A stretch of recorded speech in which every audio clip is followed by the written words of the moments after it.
Today I'm going to talk about perceptual metacognition, memory, and machine self-consciousness. And mainly I'm just going to be talking about one interpretation of self-consciousness and to discuss why this interpretation suggests that machine self-consciousness is possible. So first I'm going to distinguish between two types of self-consciousness described in the literature. And the first one is what some people call pre-reflective types of self-consciousness, which is to conscious of a property or a part of oneself as oneself or one's own. And this kind of self-consciousness is often described as a sense of ownership or mindness. And the other, contrary to this types of self-consciousness, there's also a reflective type of self-consciousness, which is basically just introspection. So consciously thinking about oneself as oneself. And in the literature, otherwise known as the me self by William James, and for example, in the phenomenology literature, the narrative self.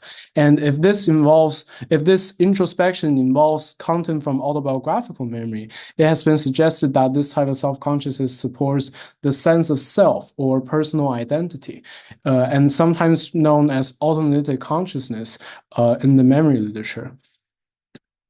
And before we get into the details of each types of self-consciousness, I think it's important to clarify some issues in the literature with the term reflectiveness. So reflectiveness, on one sense, on the phenomenal sense, it can be referred to as self-reflection. In the phenomenology literature, reflective self-consciousness basically just means introspection. And in that case, it's obvious that the reflectiveness here refers to phenomenal experience. But interestingly, there's another type of reflectiveness in the consciousness literature, which is the reflectiveness in reflective awareness, which is just the conscious states in which certain mental contents are evaluated by higher order metacognitive processes. And this is mainly in the experimental psychology literature. And it's obvious that this type of reflectiveness in the term reflective awareness merely refers to the pattern of information processing. And this reflective processing does not necessarily need to be conscious. So there's clearly the same term referring to different things in the case of consciousness science. And so in that sense, it's reasonable to consider a question whether the sense of ownership will be qualified as pre-reflective in both sense, so both in the phenomenology sense and in the reflective awareness sense. So but if you consider the phenomenology literature, ownership or mindness or pre-reflective self-consciousness in this sense have been proposed to be intrinsic to phenomenal consciousness. And that means if you have any kind of phenomenal consciousness or any kind of basically consciousness, then you automatically also have this sense of ownership. But this has been challenged, especially by recent literature from clinical investigations, where some people suggest that like some kind of altered state of consciousness, such as depersonalization or drug-induced ego dissolution, or some kind of like metacognitive, meditational states, those kind of states involves phenomenal consciousness, but the participant has no way of feeling any kind of sense of ownership. So in that case, this has been cited to argue against the idea that mental ownership is intrinsic to phenomenal consciousness because it is separable. And actually, some other kind of series of consciousness have been suggesting that your regular daily state of consciousness is just selfless, and the sense of ownership is actually like an additional process to be added into the phenomenal consciousness. So this idea that mental ownership is intrinsic to phenomenal consciousness is actually highly debatable. And in that sense, it may be suggested that, and if that's true, it may be suggested that mental ownership does require some kind of reflective processing rather than self-reflection. And actually and the phenomenologists have been taking into those kind of evidence and to suggest that maybe pre-reflective self-consciousness can be reserved to a more minimal sense of self-consciousness rather than a sense of ownership. For example, Zahavi suggested that the pre-reflective self-consciousness may be on the minimalist reading be simply referring to the subjectivity of experience rather than a sense of endorsement and self-familiarity, as described, for example, by William James as warmth and intimacy feelings. So, but we're not going to consider the pre-reflective self-consciousness in this minimal sense. We're going to get into a specific reading of the sense of ownership, and to consider whether it can be considered reflective in the reflective awareness sense. So now a metacognitive account of ownership. Suppose that the sense of ownership is not intrinsic to phenomenal consciousness, then we need to answer, as how we investigate any type of conscious experience, two kind of questions. The first question is the on-off question. So what cognitive process distinguishes conscious states with ownership from those without? And if you consider the recent light versus the room metaphor proposed, for example, by Andrew Lee, this will be the light question. So, or more specifically, what actually turns on the light versus turning off the light? So what actually allows the activation of the sense of ownership versus the content of the sense of ownership, which can be considered to be the qualitative character question. So what characterizes mental contents underlying the qualitative characters of ownership? And so first, we're going to consider the on and off question. And if you're tracing back the literature regarding what actually allows the sense of ownership to be in place, Jacob Hovey have suggested that the minus may be understood as a sense of already being familiar with new sensory input. And no, that is very similar to Zahavi's idea, the sense of endorsement and self-familiarity.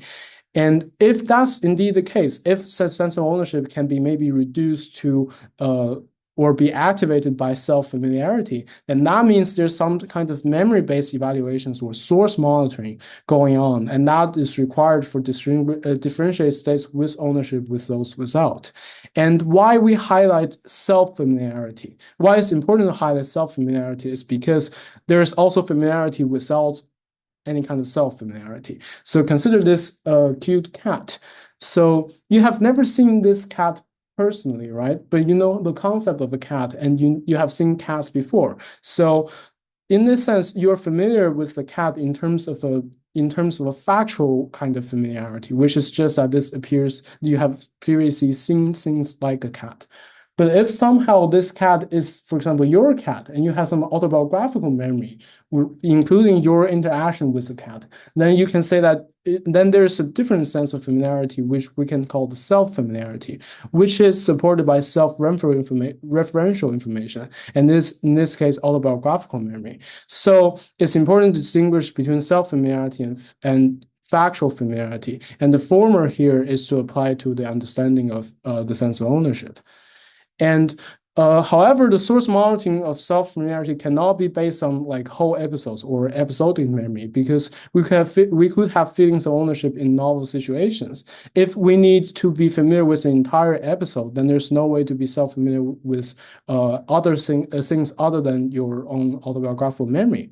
So rather here, if we're going to understand the sense of ownership in a metacognitive sense, then this source monitoring has to be using autobiographical memory schema rather than episodic memory. And that's generic structure of experience transcended through time, which is after you like encounter a series of episodic memory, you take their common factors, like the generic, for example, a generic representation of your interaction with your cat, and that becomes an autobiographical memory schema. And note that is again similar to Hovey's previous idea about the thing of minus may require some kind of cognitive frame of reference to place this experience. And this cognitive frame of reference is basically just schema. So that's probably the same thing. So we're kind of basing on this idea in the previous literature here. And so to summarize, to consider the on-off question of mental ownership, we may propose that a conscious experience contains a sense of ownership only if the source monitoring process determines that certain content in first-order states appears to be personally or self-familiar. And that is just the source monitoring process determines that your current experience matches with certain autobiographical memory schema. And now, after we consider the on-off question, we now consider the qualitative character question. So suppose that the source monitoring is indeed requires for having a sense of ownership. Then what exactly determines how the sense of ownership feels? So that brings us to consider the quality space hypothesis, which is heavily linked with source monitoring and subjective experience. So quality space hypothesis suggests that the relations between aspects of conscious experience can be accounted for by neural similarity. And specifically, there have been a recent literature connecting quality space hypothesis with source monitoring, specifically in the higher order theory tradition. And that suggested that the source monitoring is dependent on implicit access of evaluation of quality space information, which then triggers a projection of memories back into the quality space. And this add-on of your current perceptual experience will be partly account for the richness of phenomenal character in conscious experience. So like that is so they're basically trying to explain why the same perception, for example, the characters of red, is experienced differently for each one of us. That is because we have different history with red, and the source monitoring process determines our personal files that is add on to the perception. And in that case, maybe the sense of ownership is just triggered by the feelings of the sense of ownership is just triggered by add-on of a memory experience into the current perception. But it's very important to consider what exactly is ownership, because ownership has been previously interpreted as epistemic feeling. So that means that the sense of ownership is required to process conceptual content, but the actual feeling of the ownership is still supported by non-conceptual content. So how exactly is this autobiographical memory schema activation transcends into the feeling of ownership? So that moves us to consider what exactly triggers the retrieval of perceptual information into your current perception. So here's a hypothesis. So suppose the first stage, the on-off question, is accounted by autobiographical memory schema employed to evaluate the self-familiarity of first-order representations.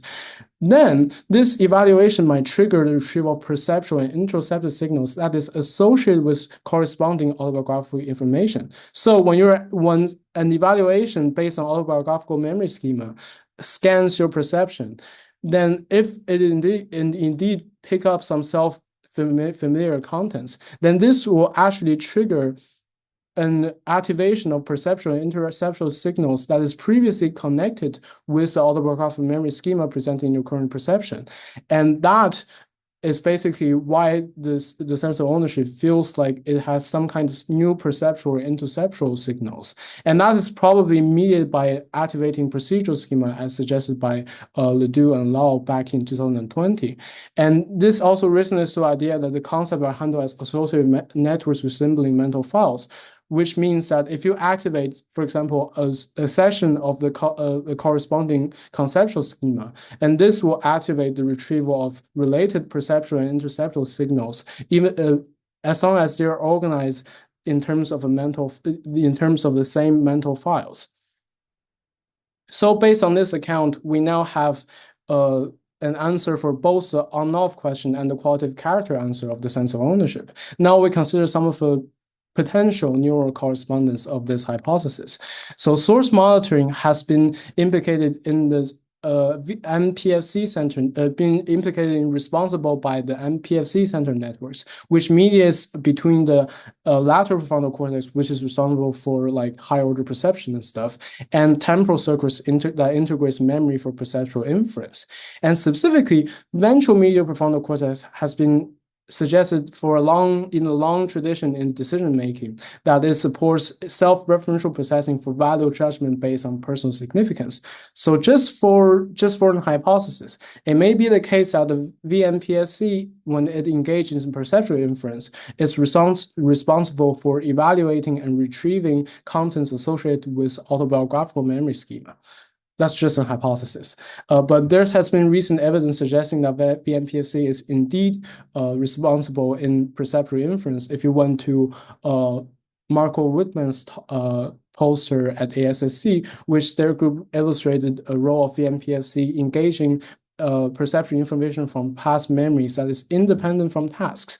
So that means that vmPFC might be indeed responsible for self-based perceptual inference, but obviously that's still a hypothesis that we need to test empirically. It's just that there's some evidence suggesting that might be the case. And if we consider a clinical case of impairments, that actually there is an interpretation which will support our account of sense of ownership. If you consider dispersonalization, we found that abnormal activation patterns between the right PFC and the insular cortex, which is responsible for processing procedural schema and activating interceptor signals. And that is exactly what we found to be impaired in depersonalization, which supports the hypothesis that vmPFC and this feed-forward networks might be responsible for sense of ownership. And similarly, the disconnection between the vmPFC and the insula underlies somatoparaphernia, so the feeling that some part of your body is dissociated from yourself, and that also supports the idea that this network between vmPFC and the insula might be supporting the sense of ownership. So finally, now we consider how this source monitoring account may also be applied to analyze autonomosis or alternative consciousness. So this account of reflective self-consciousness, if you would say so, is first proposed by Endon Toving, and he suggested that this alternative consciousness, which is the awareness of oneself extended through time through mental time travel, is first of all, it's a central component of the narrative self. So it supports a sense of self and personal identity. And secondly, he suggested that this alternative consciousness is necessarily involves a sense of ownership. So his logic is like this. So first of all, he suggests that retrieval of episodic memory necessarily dependent on alternative consciousness. And the alternative consciousness naturally comes with a characteristic phenomenology that is a sense of ownership. So therefore, episodic memory retrieval always involves a sense of ownership. So that's a very strong claim to make. And as you probably know, these claims have been attacked in numerous of times, but especially by recent evidence from Stanley Klein's group at UCSB, where they find out a patient called RB. This guy has an intact episodic memory retrieval, but every time he retrieves like past memories, he feels like this memory does not belong to himself. Note that he knows that this memory belongs to himself, so he knows it is indeed part of his personal history. But when he is retrieving that memory, he does not feel like it is belong to himself. So this suggests a possible dissociation between episodic memory and the sense of ownership. And similarly, hippocampus impairment causing failures of mental simulation independent from whether it involves mental time travel have been shown. So that means that maybe this episodic memory itself is not associated with any kind of sense of ownership related to your personal past or future. These two things might be entirely dissociable. So that means that mental ownership might be actually contingent to sensory experience rather than a necessary or like an intrinsic factors of it. So there's an alternative interpretation have been proposed, especially linked with source monitoring. So it's been proposed that the source monitoring it's actually the source monitoring that determines whether episodic memory retrieval is interpreted as mental time travel or it is just a random imagination that is not tied to your personal history. And so based on this link between source monitoring and reflective self-awareness, we might then propose an alternative interpretation of alternative consciousness, which is just episodic retrieval involving the sense of ownership, rather than suggesting any causal connections or tie between the sense of ownership and episodic retrieval. And that means that alternative consciousness, so when you are retrieving memory with your sense of ownership, that is just your implicit source monitoring evaluates the validity of conscious episodic remembering by cross-checking with autobiographical knowledge. So it is basically our metacognitive account of the sense of ownership that is driving this account of alternative consciousness. And alternatively, episodic remembering can also happen without alternative consciousness. And that's just when you have explicit source monitoring, which is just introspecting upon your episodic remembering without actually having to feel a sense of ownership with it. I mean, it usually does, because usually there's indeed a working network that helps you to cross-check whether this whether this memory involves autobiographical knowledge. But in some cases, like RB, it can actually be dissociable. So in this sense, we derive a metacognitive account of alternative consciousness that is independent, that dissociates episodic remembering from the sense of ownership. And finally, now we arrive at the final part. Why does it has to do anything with machine self-consciousness? So simply, this metacognitive account of self-consciousness is highly compatible with computational friendly higher order series of consciousness. And here I refer specifically to higher order state space theory and perceptual reality monitoring theory. So both of the account, contrary to like previous higher order account like higher order thought theory, both of them stated that the prefrontal cortex do not fully re-represent perceptual contents. Rather, it just tags them with degrees of reliability, and the consuming system, which means like which part is actually responsible for the qualitative character of consciousness, that is still in the first order networks. So so that contrary between lean global ideas, which rich global idea, which such as higher order thought theory, and specifically what distinguishes between this HOSS theory and PRM theory is that HOSS posits that the neural similarity among first order activation alone entails a structural quality space. And whereas PRM requires a whole structure to be recapitulated in similarity between higher order indices. And that means that PRM suggested that, so you see this, my mouse is referring to the higher order network here. So PRM suggests that what determines your qualitative character of conscious experience is in the higher order networks, whereas HOSS suggested that, or Haas suggested that this is all determined by your first order networks. So our account may actually, I mean, this is still a hypothesis and a work in progress, but we now think that perhaps the source mnemonic account of ownership might favor HOSS rather than PRM, because if quality space is indeed in PFC, then the retrieved ownership supporting the content need to access PFC through the frontal parietal networks when the pointer decoding, which is just the consuming system of the perceptual experience, it already happens for eternal perception. Whereas the ownership seems to be concurrent with the associated perception. What that means is that if indeed if you need to access a quality space in higher order networks, then the activation of your sense of ownership related content need to travel back to your higher order networks when the lower order networks is already consuming your when the lower order networks has been already decoding the perception, so it already generates conscious experience of your external perception. And that means that in according to PRM, there will be a delay of the sense of ownership associated with your external perception.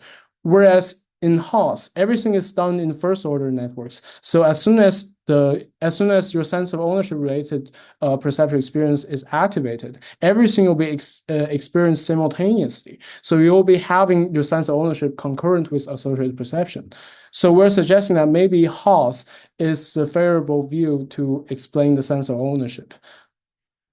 And that explains why we think that the conscious experience associated with the sense of ownership might be, or the self-conscious altogether might be supported by how computational series of consciousness. So what about the memory bit? Well, actually, there does not seem to be any barriers in the literature suggesting that a computational implementation of source monitoring that involves autobiographical memory is